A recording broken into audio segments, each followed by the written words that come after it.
A very good afternoon and welcome to the markets. Asian markets were mixed with a more negative bias. This as President Donald Trump left observers guessing as to whether the US would get entangled in the Israel-Iran war, saying he'd make up his mind within 2 weeks. With speculation running wild, the oil price continued to remain elevated.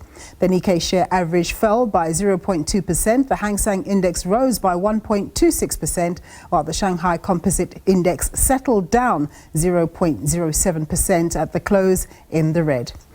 US markets were closed yesterday on account of the Juneteenth holiday, but according to US futures data, the markets out there are expected to open in negative territory later today.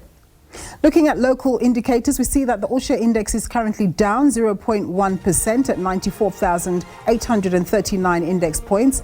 On the currency front, we see that the rand is trading at 18.04 against the US dollar, 20.80 vis-a-vis the euro, and 24.34 against the British pound. On commodities, we see that gold is trading at $3,357 an ounce, platinum at $1,291 an ounce, while Brent crude oil is trading just above $77 a barrel. All right, let's get into it now with Warwick Lucas. He's the head of private clients at Vunani Securities. Thank you so much, Warwick, for joining us. So what are your reflections on the week that was in terms of geopolitics, the Fed Reserve's position, and how markets have been faring amid the noise? Right, so yes, the biggest noise, of course, is Iran and Israel, but it's important to appreciate that this is part of a broader global problem. Sweden's Uppsala University maintains an index of global conflict. In 2023, that was already on a record high post-World War II, and in 2024, it's even higher. So the post-COVID world is currently a very bad-tempered place.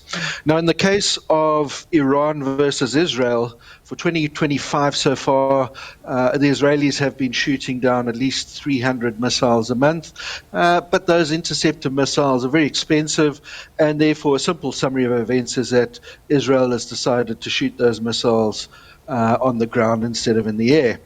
In terms of the Fed, well, they have to make a call through a big cloud of noise, and politics seems to be boxing them in a little bit. But unemployment's not an issue in the US.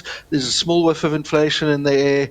And on the other hand, mainstream economic GDP forecasts are quite low, but the Atlanta Fed nowcasts say, well, they should be better. All in all, then, the Fed is going to basically play as steady as we go until we have more news and or data. Markets are generally wary of news, unsurprisingly, since a whole lot of it's not particularly good for either growth or inflation outcomes. But clearly the beneficiary of chaos and inflation worries are the precious metals, of which South Africa is now regrettably only a moderately important producer of. Based on what you say, what is your speculative take on where to next for the oil price? Well, this one does matter to South Africa a lot because we're quite an energy-intensive economy, and particularly for our poorest people. We maintain track of what the indicated floating rate fuel prices should look like compared to where they actually are. And sadly, that model indicates that on today's input prices, petrol would be flagging about 100 cents a litre repricing, and diesel about 300 cents per litre at the next fuel price shift. But hopefully authorities can kind of look through a cycle a little bit. And in terms of military, well, you know, Israel seems to have a total air superiority, but it doesn't guarantee how Iran will actually respond, even though the military options are limited. And that's why markets don't seem as concerned as political bodies. However, the old chestnut of blocking the Strait of Hormuz is possibly there, but it might be an overstated risk, and it would be a serious own goal for Iran. So talk of regime change, well, that's a double-edged sword. I mean, beware what you wish for is the moral of the story of the Middle East. Absolutely. I like the way you flippantly just mentioned that, you know, diesel prices could go up by 300 cents, which is basically 3 rand. We hope Very not. serious number.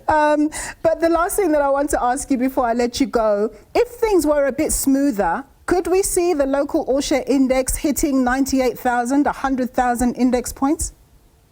Right, so the rand has been pretty weak against most currencies, not just the dollar, which generally tends to lead to higher rand hedged earnings in the major JSE listings. So that's obviously supportive of our market, and our local market is fairly reasonable value, and particularly so amongst resources stocks. But the biggest bargain of the lot actually is our local long bonds. They're offering massive real yields if our local inflation stays more or less steady, fuel prices aside, and the fat of grey listing can be dealt with. So I think long bonds, very, very attractive on those yields of about 11%. Awesome. Thank you so much, Warwick, for your time and your insights as always. That was Warwick Lucas. He's the head of private clients at Vunani Securities. After a break, we'll have more news for you, including SME on Point, so do stay tuned.